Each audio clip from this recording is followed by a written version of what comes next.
আসসালামু আলাইকুম সবাইকে, কেমন আছেন? আশা করি সবাই ভালো আছেন। আজকে আর একটা নতুন রান্নার ভিডিও নিয়ে চলে আসলাম।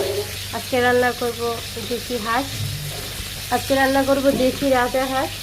দেখেন আমি কড়াইতে তেল দিয়ে দিলাম, এখানে কুচানো কয়েকটা পেঁয়াজ দিয়ে দিলাম, এটা নেড়ে নেব। তেলগুলো দিয়ে একটু কমিয়ে দিচ্ছি। আমার এখানে আদা রসুন পেঁয়াজও আছে ব্লেন্ডার করা। এখানে ধনিয়ার গুঁড়ো, জিরার গুঁড়ো, এলাচ, দারচিনি সব কিছু দিয়ে দিচ্ছি। এখানে কড়াইতে দিয়ে দেবো। কড়াইতে দিয়ে দিলাম। মশলাটা এখন কষিয়ে নিব, আস্তে আস্তে এটা কষিয়ে নিব কম আছে। এই মশলাটা কষানো হয়ে গেছে, তেলও বের হয়ে গেছে। এখন রাজা হাঁসটা দিয়ে দিব।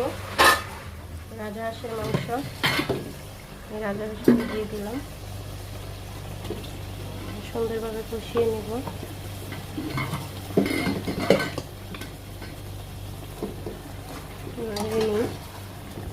এখানে আমি মাংসটা কষাই নিচ্ছি। কষানোর পরে এটা ঢেকে দিব সুন্দর করে। আস্তে আস্তে কষানো হচ্ছে, তেলও বেড়ে গেছে, আর একটু কষাবো। ঢেকে দিব আবারও। আমার কষানো হয়ে গেছে, তেলও বের হয়ে আসছে। সেদ্ধ করে আলু দিয়ে দিব। আলু দিয়ে আরেকটু কষিয়ে নিব। আলু টুলু দিয়ে সব কিছু কষানো শেষ। পানি দিয়ে দিব, পানি দিয়ে দিব, হালকা নেড়ে ছেড়ে নিব। এখন পানিটা পরিমাণ মতো দিয়ে দিছি। এখন ঢেকে দিব উতলানোর জন্য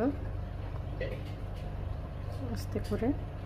পানিটা দেওয়ার পর আস্তে আস্তে উতলাই গেছে। তবে এটা চুলার আঁচটা কমাই দিব, যেখানে একটা রাজা হাঁস হতে একটু লেট হবে। গাইস, আপনার শুধু তরকারির কালারটা দেখবেন, তো অ্যামেজিং কালার আসছে, কত সুন্দর কালারটা দেখেন। দেশি হাঁসের মাংস, রাজা হাঁস, এটা কত সুন্দর কালারটা আসছে। সবাই আমার ভিডিওতে লাইক কমেন্ট কিন্তু করেই যাবেন। সাবস্ক্রাইব করতে ভুলবেন না, ফেসবুকে ফলো দিতে ভুলবেন না। আশা করি আমার রান্না আপনাদের কাছে অনেক ভালো লাগবে। গাইস, আমার রান্না শেষ। উপর দিয়ে সামান্য জিরার গুঁড়ো ছিটাই দিব ঘ্রাণ আসার জন্য। আপনার কালারটা দেখেন, কত সুন্দর লোভনীয় কালার আসছে। দেখেন কালারটা।